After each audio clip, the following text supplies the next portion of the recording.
He had been hospitalized for several months for the treatment of stomach cancer. His appeal, however, was turned down by the highest court in Italy, so the fraternity of ex-SS men decided to take matters into their own hands. According to the periodical Bild am Sonntag of Bonn, there is no doubt about who was involved. Quote, "The flight was planned and prepared by former members of the SS. One of them was an officer of the SS security service in Rome during the war." Unquote. 3 of the ex-SS officers involved in the escape came from Colonia Dignitad. It was a bizarre plan, one that reminded the Italians of Scorzeni's commando missions during the war. This one couldn't be blamed on him, however, since he had died of cancer 2 years earlier. Kappler's wife, Annalisa, visited his room on August 15th, as she did almost every day. Kappler was on the 4th floor of the military hospital in Rome, and Annalisa explained to the guards that she had a large suitcase with her to take home Kappler's dirty clothes. She stayed with her husband until 1 o'clock a.m., and when she left the hospital room, she was dragging the heavy suitcase.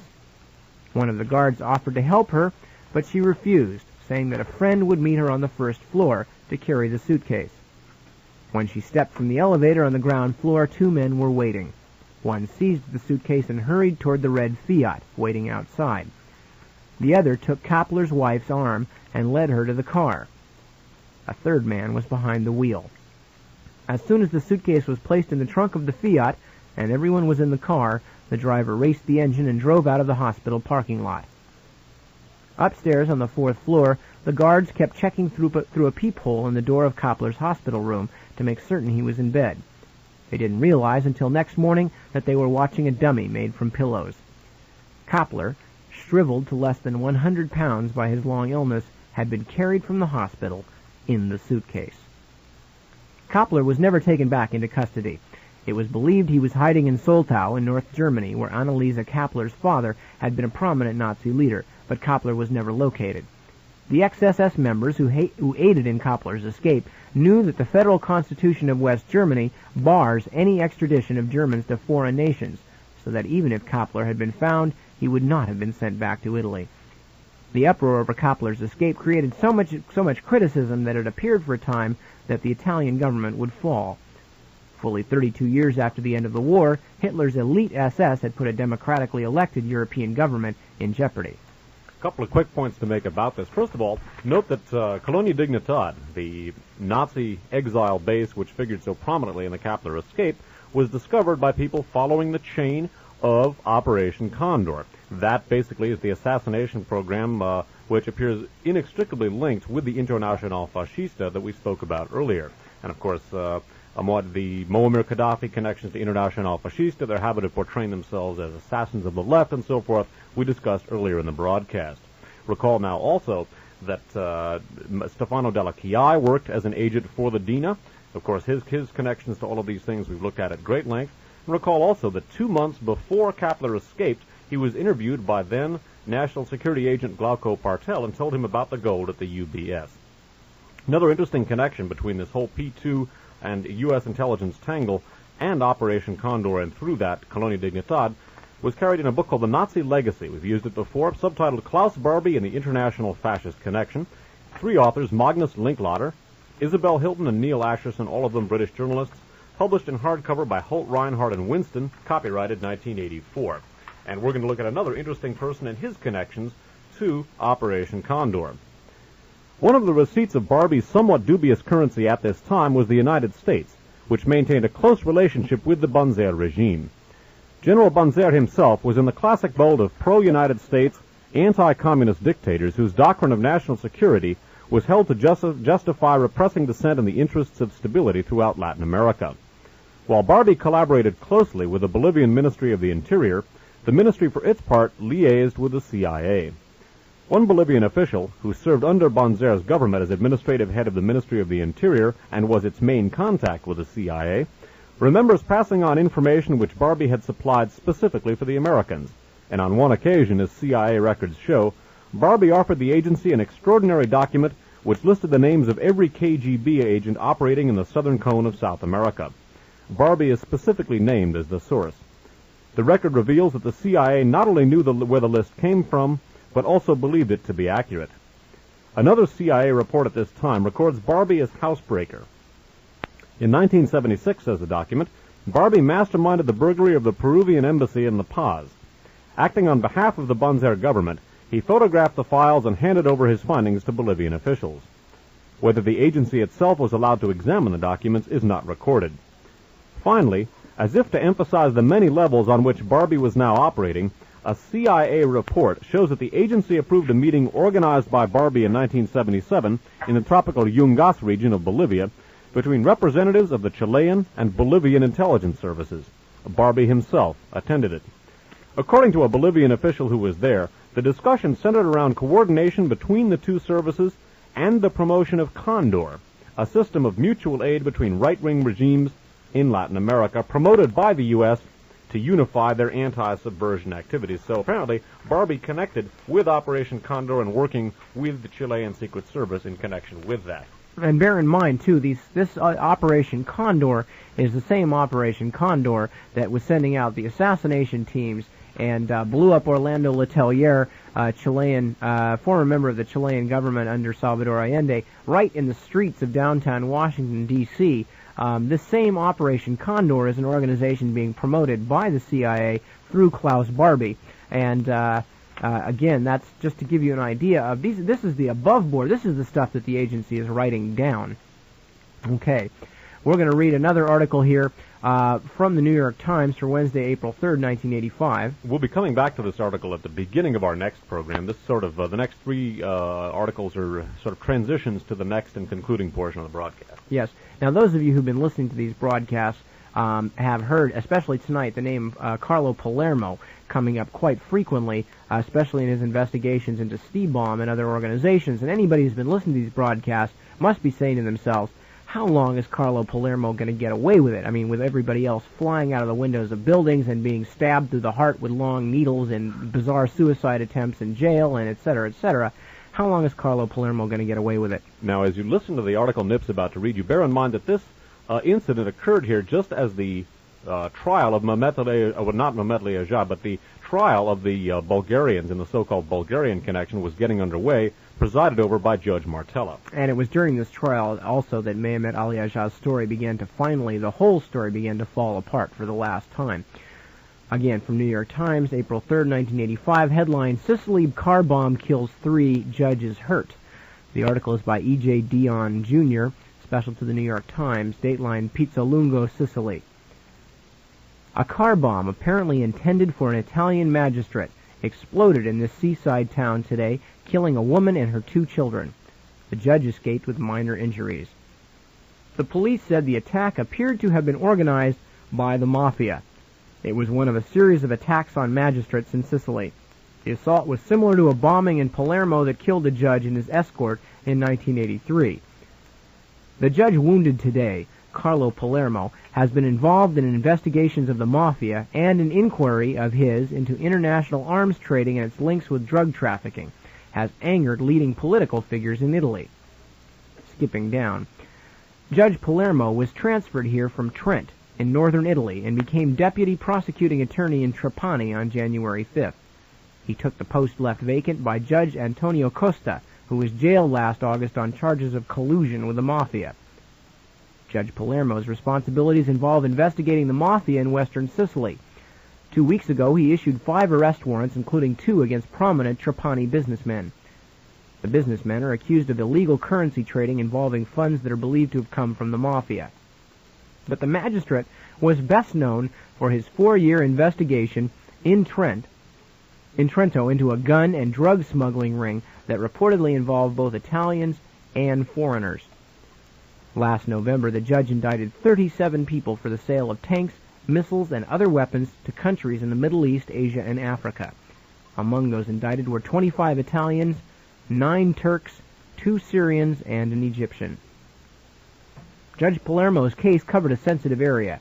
The weapons business and drug trade often overlap, according to the judge's 5,698-page report, and intelligence agencies are often involved in both. Truer words were ne'er spoke, Nip Tuck mentions parenthetically. The judge's investigation included interrogations of Mehmet Ali Ajah, the man convicted of shooting Pope John Paul II, and spanned purported Bulgarian arms trafficking and the activities of American drug agents. The case angered Prime Minister Bettino Craxi, who criticized the judge after it was learned that the magistrate was investigating a leading figure in the Socialist Party, which Mr. Craxi leads. It should be just mentioned that Bettino Craxi is the leader of the Socialist Party. He's currently in charge in Italy. Interestingly enough, the Socialist Party in Italy was the party that received massive support from the CIA to prevent the Communist Party from coming into power in Italy after the war. And the Socialist Party in Italy has continued to benefit from support from American intelligence agencies. One thing we looked at in our last broadcast, and we'll be looking at again in the concluding broadcast, is that Licio Gelli had worked to effect a reconciliation between Bettino Craxi and Giulio Andreotti, who is currently his foreign minister. We'll be talking about that next week as well. Now, remember, Judge Palermo, just as Judge Martella's trial of the so-called Bulgarian connection is getting underway in Italy, Judge Palermo narrowly escapes a bomb going off, a pattern which is only too familiar both with participants and investigators in the various tangle of events we've been talking about. Another of the things that we've noted is how often, when some of the key suspects are in prison, they die at key times. Just such a death occurred, a report of just such a death was carried in the New York Times of October 15th, 1985. An AP story out of Ankara, it's headlined, "A Turk in Papal Trial is Dead." A Turk who was being tried in absentia in Rome, in the Rome trial of 8 men accused of conspiring to kill Pope John Paul II, died here of a heart attack, the Anatolian news agency reported. The dispatch said that the man, Bekir Çelenk, had suffered a heart attack at the Mamak military prison and died on the way to the Gurhain hospital. The agency said his body was in the hospital morgue. Mr. Çelenk, 51 years old, was standing trial here on charges of arms and drug smuggling. He faced the death penalty if convicted. The court in the papal case in Rome was planning to move here this month to question Mr. Çelenk and other witnesses in connection with the purported plot against the Pope. Mr. Çelenk was being tried in absentia in Rome as an accomplice in the 1981 shooting of the Pope. He was charged with conspiracy after Mehmet Ali Aja, a Turk convicted of trying to assassinate the Pope, turned state's evidence and implicated others. And again, Bekir Çelenk, one of the 3 top people involved with the Stibam arms for drugs ring, involved, according to a top Turkish expert, with the Grey Wolves, and according to Mehmet Ali Aja, he was the paymaster of the papal plot, the plot against the Pope's life. Just before the court trying the Pope case was going to hear Çelenk's testimony, he dies in prison. A pattern that is only too familiar and should be taken into consideration with the attempt on the life of Judge Palermo as the Pope shooting trial was beginning.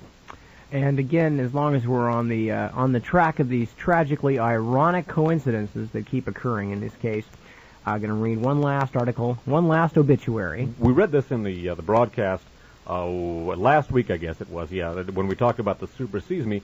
Recall now that the individual here is Giuseppe Santavito. Recall his role with Rossano Brazzi, Massimo Pugliese, and others in the Stibam arms for drugs ring, according to the information we looked at earlier. Exactly. This is from the San Francisco Chronicle from February 7th, 1984. It is an obituary, and it is for General Giuseppe Santavito, Dateline Florence, Italy. General Giuseppe Santavito, age 65, the former head of Italy's military intelligence, who reportedly was linked to a series of major scandals in recent years, died Sunday. Santavito was arrested December 2nd and charged with revealing secret information about Italian terrorist groups and their foreign links. He was later released from prison to undergo liver surgery. His name had surfaced in investigations ranging from the uncovering of the secret Masonic lodge, Propaganda Due, to alleged links with a multi-billion-dollar arms and drug trafficking ring in the Mideast. Santavito arrested in December, dead in February. A common pattern. Okay. Well, what we're going to do here, I think we've got about 6 or 7 minutes really of time, and then we've got a song we're going to play and stuff. I think we're going to just use this time to sum up and to give you the DAB Corps addresses and things of that nature. Again, the most important thing to be emphasized tonight, because we swung far afield, as Dave mentioned coming in the broadcast tonight, we were doing the other hemisphere of the Mediterranean merry-go-round and swinging out into Africa and the Middle East and Australia and Asia and all over the place. But the thing that I think is most important that people take home with them is the fact that on one hand, as we're going to talk about next week, there's this monumental house of cards, very flimsy structure, which is the Bulgarian thesis, where on the other hand, there is, I guess, what for lack of any other name right at the moment, we're going to call the P2 thesis, which is very direct and is about as easy to knock down as, say, the Golden Gate Bridge or something. I mean, this baby is built. And in the background of the P2 thesis, Western intelligence, specifically American intelligence. Absolutely. And the P2 thesis, such as it is, or anyway, the connective link that we established tonight is very simple. Mehmet Ali Agha, the man who shot the Pope, works for and was a member of the Turkish Grey Wolves neo-fascist organization involved with the Phalangists in drug smuggling. Also a member of the Turkish Grey Wolves, as we found out tonight, and the paymaster of the operation that led to the shooting of the Pope, a man named Bekir Çelenk. Bekir Çelenk, himself a member of STIBOM, an international guns for drugs for terrorism network that starts in the Middle East with Lebanese Phalangist drugs and uses the Turkish Grey Wolves also to help move those drugs. STIBOM is intimately connected to Banco Ambrosiano and P2, which utilizes STIBOM's network to attain its political and financial goals. P2 directly connected to Banco Ambrosiano and STIBOM. P2 also directly connected into the Vatican in the person of all of its banking and financial experts and intelligence experts, but specifically the banking experts Sindona and Calvi, both of whom worked for and with Archbishop Paul Marcinkus of the Vatican Bank in a number of very bizarre and blatantly illegal, in many cases, transactions. Archbishop Paul Marcinkus, of course, the highest-ranking American in the Vatican, a man who today cannot leave the Vatican because he would undoubtedly be arrested as soon as he did so.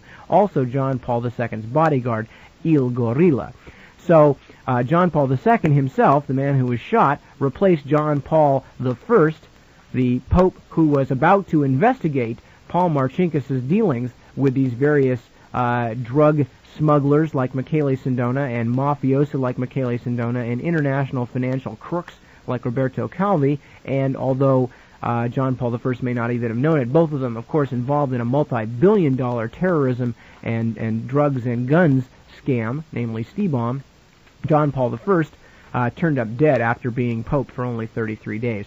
So we have a direct connection between John Paul I and his bodyguard right on out to Mehmet Ali Agha, the man who fired the bullets in St. Peter's Square on May 13th of 1981. And you cannot ask for a much more direct connection than that. And if you take nothing else away from the broadcast tonight, and you remember that, then you already are better informed than about 99% of the American populace right now.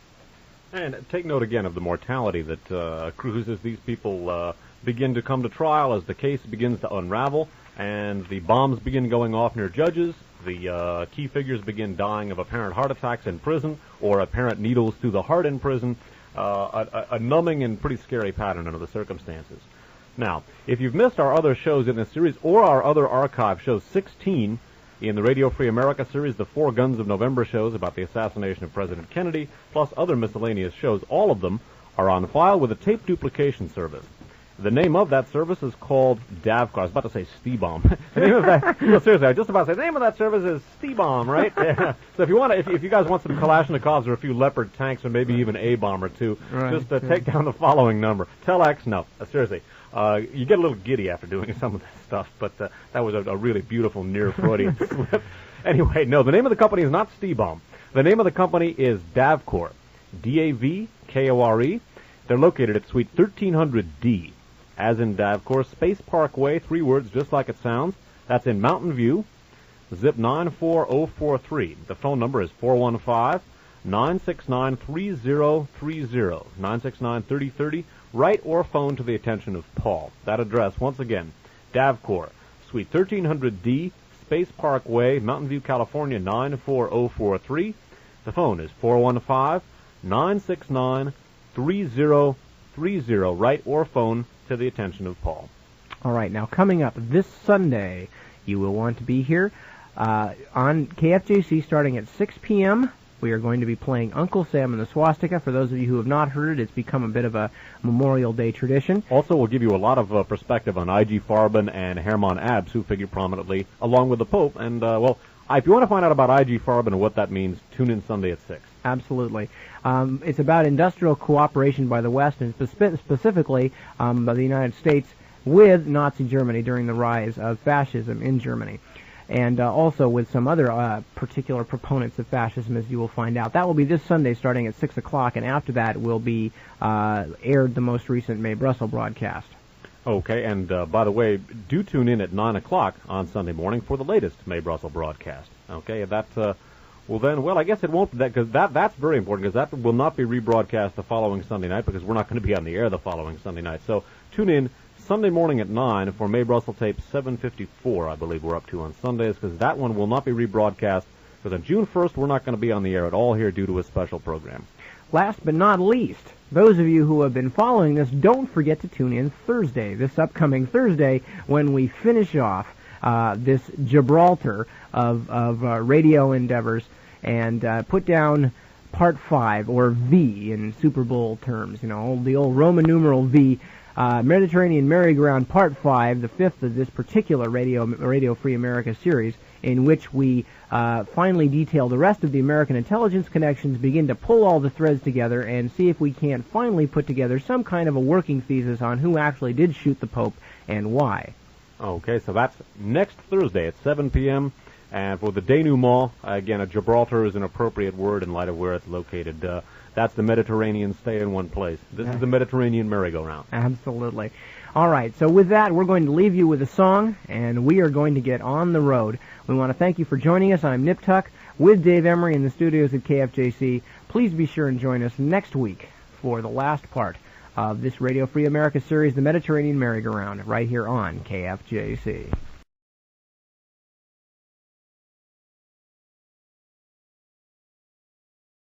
He had been hospitalized for several months for the treatment of stomach cancer.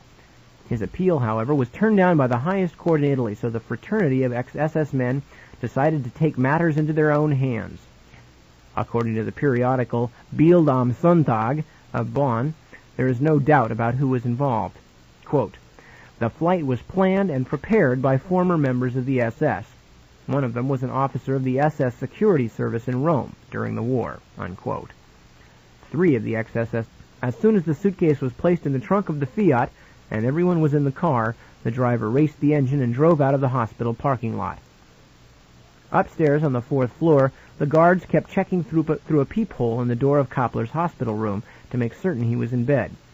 They didn't realize until next morning that they were watching a dummy made from pillows. Koppler, shriveled to less than 100 pounds by his long illness, had been carried from the hospital in the suitcase. Koppler was never taken back. Officers involved in the escape came from Colonia Dignitad. It was a bizarre plan, one that reminded the Italians of Scorzeni's commando missions during the war. This one couldn't be blamed on him, however, since he had died of cancer 2 years earlier. Koppler's wife, Annalisa, visited his room on August 15th, as she did almost every day.